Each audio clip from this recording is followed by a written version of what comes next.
Hello and welcome to Rematched. Today I'm going to be reviewing Herd Mentality by Big Potato Games. Now this is a 4 to 20 player, I got a little caught up there. It is a 4 to 20 player game, which is definitely sets it apart from many other board games. And it is for ages 10 and plus. It does not say a time for how long the board game takes to play, as it varies depending on your number of players. So this review will be divided into 3 parts. Now, part 1 is the box and components. That's this part you're in right now. Part 2, I'm going to give a gameplay overview. Nothing super detailed, but this is a fairly simplistic game, so you should get a general gist of how it works. And then the final part, part 3, I'll give you my thoughts, including, well, should you get it? Now this review is very different than my other review.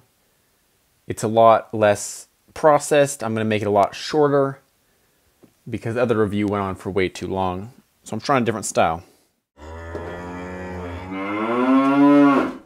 So right off the bat, the box is fuzzy. You can't see it here. But all these black bits, not the pink bit, all these black bits are fuzzy. So if that's appealing to you in your board games, maybe you like that. One thing I do want to comment on is the sticky label right here.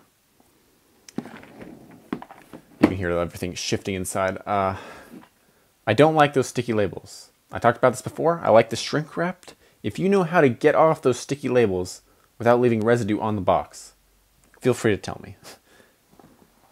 But without further ado, we have a rules book, of course. And then for our components, you're going to have these cards with questions on them. You're also going to have these little notepads. There are not pencils included.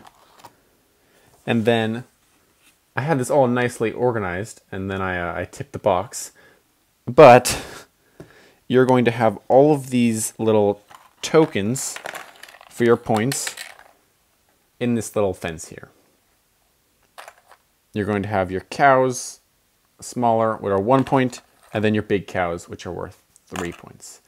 You're going to be using these to keep track of how many points you have. I believe it is 5 points to win the game, but this is one of those games where you can play to as many points as you like. It is also going to come with this squishy pink cow.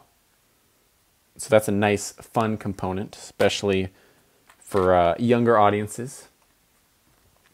And overall, it's good quality.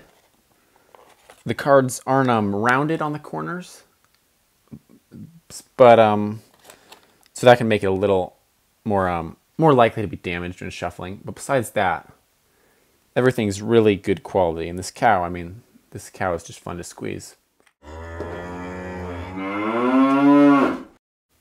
Now on to the gameplay overview. The way this works is you're going to be going around and you're going to have one person designated to read the cards, and they still get to play. And so for each round, they are going to be flipping over a card, and it's going to pose a question. In this case, what is the best pizza topping? And so then everyone privately is going to, on their notepads, write down what they think is the best pizza topping. And then, starting with that person, they're going to read around the table and say what their best pizza topping is. It's pretty self-explanatory. And so the way Herd Mentality works, though, is you're not actually putting what necessarily the best pizza topping is to you. You're going to be putting, whatever the question is, you're going to be saying, well, most people, maybe you think the best pizza topping is bell peppers, but a majority of people in your group especially might not think that bell peppers are the best pizza topping. So maybe you pick pepperoni. And so your goal is to try to go with the herd. So let's say we have a 4-player game here. I say pepperoni. 2 other people say pepperoni, and 1 person says cheese. Well, because I'm in the majority, which is pepperoni, I'm going to get 1 point. And so is everyone else that's in the majority. that person that is not in the majority will not get any points. And this is where the cow comes in. If you are ever the only person to say something, in this case, where you're all alone, let's say we had a 5-player game and we had pepperoni, pepperoni, pepperoni, and then cheese and bell peppers. Well, in that case, no one gets the cow. But in this case, where we're all pepperoni and one person is a different answer, they are going to get this pink cow. Now, this pink cow means that whatever you're playing to, 5 in this case, once you get to those 5 points, they don't win if they have this pink cow. And this pink cow can be passed around just depending on who is, unfortunately, all on their own. So the whole goal of this game is to get your answers to match everyone else's answers. And so then once you get the most points, you win and the game ends.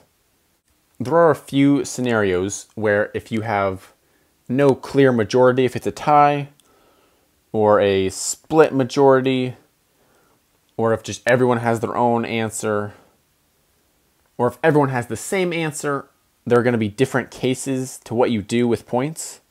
For instance, if you all have the same answer, there's no majority, so no one gets points. But for all those specific examples, I'm going to leave that to the rule book. But I would, before we go on to the final section, I'd like to point out one more rule, because it's a thematic rule. So if I read my pizza topping, what's the best one, and someone's taking a while to write, there is no exact time limit on that person, but the rest of the group is allowed to moo at them to finish quicker. Now you're at the final section of this review, which is my thoughts. Now, I've played about 4 games, I believe it may be 3. Although this isn't a game that you need to play a bunch to understand the concepts. It's a very simple game, it's a very good casual game, a very good family game, and a very good party game. This is a game that pretty much anyone can pick up really quickly. I snapped right there to X to show you how quick it was, but I was holding the pink cow, so the snap didn't quite work. But this is a game that is going to be super easy, super simple for anyone to learn. It also, again, is just a fun game for children as well, with these 3D components like the pen you have here and this fun pink cow. It does come with 2 decks of cards with your questions on it. If you play this game a lot, you're gonna, run into repeats, and so that can hurt the game. Just like any of these sorts of types of Pictionary games where you're looking at cards and reading questions, you're going to get repeats eventually. Again, bring pencils, because it does not come with any pencils, and if you're playing with 20 people, you're going to need a lot of pencils. I have not played with 20 people or anywhere near that amount of people, so I cannot testify for how the game plays like that. The most people I've played with is about 8, I would say. And so that's a good amount. I do definitely think it improves with more people, because then there's more variables going around the table. Because if you continually play this game with maybe the same crowd, you might run into stuff where you kind of, it's not as interesting to play. But this game is one of those really good games that if you have a big crowd, or people that just generally aren't into board games, this is something super good, super easy to play. Now, I do really enjoy it, and I do recommend that you get it. If it's, especially if it looks good to you, obviously. But it's not gonna, as far as board games that I like and I want to play, it's not gonna rank super high. It's a very enjoyable experience, but it's not gonna go along the lines of something like Unmatched, because it just doesn't have that complexity there. So that complexity and that simplicity is really a benefit to this game, but then also a hindrance in my books. Well, I hope this review was helpful to you in deciding whether you should purchase Herd Mentality or not, or maybe just helping you discover the game in general. If you enjoy this content, please consider subscribing, and as always, Have a fantastic day.